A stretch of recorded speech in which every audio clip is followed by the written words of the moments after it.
పురుషాంగము length కనీసం 3 centimetres ఉంటే సరిపోతుంది. Nearly 1½ inch. చాలామందికి ఏమిటంటే లెంత్ ఎక్కువ ఉంటే ఎక్కువ శృంగారం చేస్తారని ఒక రకమైనటువంటి మిత్. ఇది అపోహ మాత్రమే. తర్వాత చాలామంది అనుకుంటారు బాగా లావుగా, హెవీగా, హెఫ్టీగా ఉంటేనే వాడు శృంగారంలో పాల్గొంటాడు. అది కూడా ఒక అపోహ.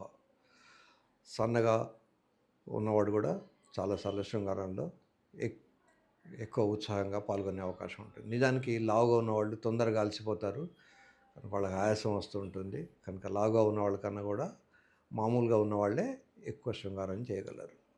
రెండోది, బాదం పప్పుకి ఇంకా వేరే పప్పులు కొన్ని కాస్ట్లీ తింటే శృంగారం ఎక్కువ చేయగలుగుతారు. అది కూడా ఒక అపోహ మాత్రమే. అడవిలో పులి ఉంటుంది, జింక ఉంటుంది, అడవిలో గుర్రాలు కూడా ఉంటాయి. అవేవి బాదం పప్పులు తినవు. కానీ అవన్నీ కూడా రెగ్యులర్గా రన్ చేస్తాయి. ఎవరైతే రన్ చేస్తారో వాళ్లకు శక్తి ఉంటుంది. ఆ శృంగారంలో అయినా ఎక్కువ లాంగవిటీ, ఎక్కువ సంవత్సరాలు బతకడానికైనా. కనుక ఆయాసం వచ్చే ఎక్సర్సైజ్ చేయాలి, నాట్ వాకింగ్. వాకింగ్ సరిపోదు. రన్నింగ్ చేయలేని వాళ్ళు, బాగా బరువు ఉన్నవాళ్ళు స్విమ్మింగ్ చేయాలి. అంతేగాని వాకింగ్ చేస్తున్నాం కదా అని మిమ్మల్ని మీరు మోసం చేసుకోకండి. ఇకపోతే పొట్ట, మగవాళ్ళకు పొట్ట వస్తే సెక్స్ తగ్గిపోతుంటుంది. ఇది వాస్తవం. పొట్టలో ఎట్లా కొవ్వు పెరుగుతుంటే వాళ్ళకి అలా తగ్గిపోతుంటుంది. కనుక పెళ్ళికి ముందే మీరు చక్కగా చూసుకోండి. అబ్బాయిలకు పొట్ట ఉంటే రిజెక్ట్ చేయండి. అబ్బాయిలకు హార్డ్గా చక్కగా ఉండాలి. పొట్ట ఉంటే వాడు అంకుల్ కింద లెక్కేస్తాడు. పొట్ట, బట్టతల ఇవన్నీ కూడా అంకుల్స్ లక్షణాలు, వరుడి లక్షణాలు కావు. ఇంకో అపోహ ఏంటంటే మెంతులు తింటే ఎక్కువసేపు శృంగారం చేయగలుగుతాం. మెంతులు తింటే శృంగారాన్ని ఎక్కువ చేయడానికి ఉండదు. There certain claims. షుగర్ వాడే వాళ్లకు 4 మాత్రలు వాడే చోట 2 మాత్రలు వాడినా మెంతులు తినే వాళ్ళకు తగ్గిందని కొన్ని క్లెయిమ్స్ ఉన్నాయి. అంతేగాని శృంగారానికి మెంతులకు డైరెక్ట్ సంబంధం ఏమీ లేదు. ఇకపోతే వయాగ్రా లాంటి ట్యాబ్లెట్లు వేసుకుంటే కిడ్నీలు చెడిపోతాయి. కిడ్నీలు చెడిపోయే అవకాశమే లేదు. నిజానికి కిడ్నీలకు రక్త ప్రసారం పెరిగి కిడ్నీ ఫంక్షన్ మెరుగుపడుతుంది. అయితే చాలామందికి వయాగ్రా లాంటి ట్యాబ్లెట్లు వేసుకున్నప్పుడు ఒళ్ళు నొప్పులు రావచ్చు. ముఖ్యంగా బ్యాక్ ఏక్ వస్తుంది. బ్యాక్ ఏక్ రాగానే కిడ్నీలు అక్కడ ఉండవు. నిజానికి కిడ్నీలు చాలా పైన రిబ్స్ వెనకాల ఉంటాయి. కిడ్నీ తీయాలనుకుంటే ఇక్కడ రిబ్ కట్ చేసి మనం కిడ్నీని బయటికి తీయాల్సి వస్తుంది. లో బ్యాక్ ఏక్ ఉంటుంది శృంగారంలో పాల్గొన్న వాళ్ళకు, లేదా ట్యాబ్లెట్ వేసుకున్న తర్వాత అక్కడ రక్త ప్రసారం పెరిగి దానికి వస్తుంది. అది కూడా మిత్. కిడ్నీలు చెడిపోతాయి అనుకోవడం కూడా తప్పు. వయాగ్రా లాంటి ట్యాబ్లెట్ వేసుకుంటే హార్ట్ అటాక్ వస్తుంది.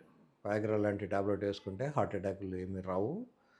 ఎప్పుడు హార్ట్ అటాక్ వస్తుంది అంటే మీరు వేరే మాత్రలు హార్ట్ కోసం వాడినప్పుడు ఈ వయాగ్రా లాంటి మాత్రలు డాక్టర్కి చెప్పకుండా వేసుకుంటే, మీ సెల్ఫ్ మెడికేషన్ వేసుకుంటే నైట్రేట్స్ అనే కొన్ని మాత్రలు ఈ వయాగ్రా లాంటి ట్యాబ్లెట్స్ కలిసి బీపీ డౌన్ అవుతుంది.